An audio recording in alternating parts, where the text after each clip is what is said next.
ماشاءاللہ ماشاءاللہ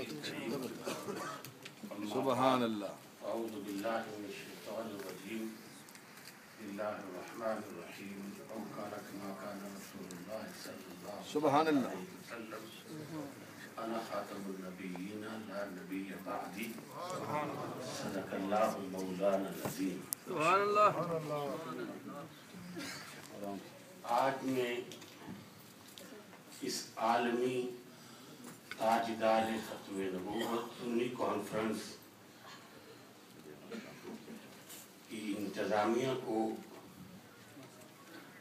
مبارکباد پیش کرنا چاہتا ہوں کہ انہوں نے اس پرفتن دور میں اور پرفتن ماحول میں ختم نبوت کانفرنس کا انعقاد کر کے سرکار مدینہ سے محبت کا اظہار فرمایا. سبحان اللہ سبحان اللہ. اعلیٰ حضرت امام اہل سنت مجدد الدین ملت علامہ الشاہ احمد رضا خان فاضل بریلوی رضی اللہ تعالیٰ عنہ کی یاد سے اپنی تقریر کی ابتدا کروں گا، جس میں آپ تعریف فرماتے ہیں کہ صبح طیبہ میں ہوئی پھٹتا ہے بارہ نور کا، صدقہ لینے نور کا آیا تارا نور کا.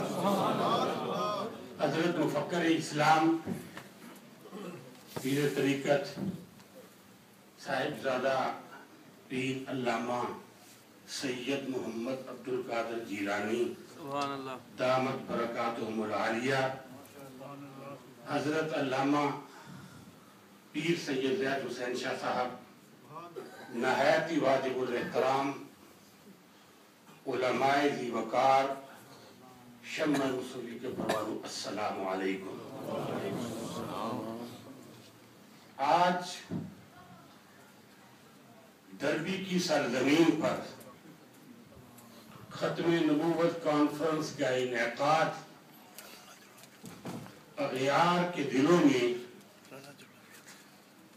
خونخوار کیے ہوئے ہیں، اور اس کانفرنس کے انعقاد سے الحمدللہ رب العالمین ہمارے ایمان کو مزید جلا بخشی جائے. ہمارا یہ ایمان ہے کہ رسول اللہ صلی اللہ علیہ وسلم مدینہ منورہ کی سرزمین سے اس کانفرنس کو براہ راست سماعت فرما رہے ہیں. سبحان اللہ. اور یہ کانفرنس ایک تاریخی کانفرنس ہے، اور اس میں کوئی شک ہی نہیں کہ جب عقیدہ ختم نبوت پر غلام احمد قادیانی نے حملہ کرنے کی کوشش کی تھی تو سب سے پہلے قبلہ عالم پیر میر علی شاہ صاحب رحمۃ اللہ تعالی سبحان اللہ. اس کے چیلنج کو قبول کیا تھا. سبحان اللہ. اور میں یہ سمجھتا ہوں کہ گولڑے کے تاجدار نے اس چیلنج کو قبول کر کے اپنے نانا کی روح کو خوش کیا. آج اطراف و اکناف میں تاجدار گولڑا کی جو مشہور شخصیت ابھر کر سامنے آئی ہے وہ بھی سرکار مدینہ کے طفیل آئی ہے. اور آج وہ حضرات کہ جو یہ عقیدہ رکھتے ہیں نعوذ باللہ کہ نبی مر کر مٹی میں مل گیا، نعوذ باللہ نبی کو کسی چیز کا علم نہیں ہے، نبی کو کوئی اختیار نہیں ہے، نبی نعوذ باللہ کسی چیز پر اختیار نہیں رکھتا. اس تاجدار ختم نبوت کانفرنس میں اس عقیدہ سے تعلق رکھنے والے ان کے رہنماؤں سے یہ پوچھتا ہوں کہ اگر نبی کو کوئی اختیار نہیں تھا، اللہ غیب کی خبر جانتا تھا، جانتا ہے اور جانتا رہے گا. اللہ کا یہ علم تھا کہ ایک وقت ایسا آئے گا کہ جب میرے نبی کا کلمہ بھی پڑھا جائے گا اور میرے نبی پر اعتراض بھی کیا جائے گا، نمازیں بھی پڑھی جائیں گی روزے بھی رکھے جائیں گے، ایمان اعتقادیات کا درس بھی دیا جائے گا، لیکن میرے نبی کی عظمت کو دل سے نہیں تسلیم کیا جائے گا۔ تو آپ حضرات یہ جانتے ہیں کہ ایک مخصوص طبقہ ہمیشہ یہ نعرہ لگاتا ہے کہ تخت و تاج و ختم نبوت، آگے کہتا ہے زندہ باد۔ ان میں سے ایک مولوی نے مجھے کہا کہ فضل کریم، آپ کے والد صاحب نے اور امام احمد رضا بریلوی رضی اللہ تعالیٰ عنہ نے یہ عجیب حاضر و ناظر کا مسئلہ جو ہے نعوذ باللہ ثم نعوذ باللہ شروع کر رکھا ہے۔ تو اگر آپ حضرات اس مسئلے پر ہمارے ساتھ تعاون کر کے ایک پلیٹ فارم پر بیٹھ جائے تو اس مسئلے کو حل کیا جا سکتا ہے۔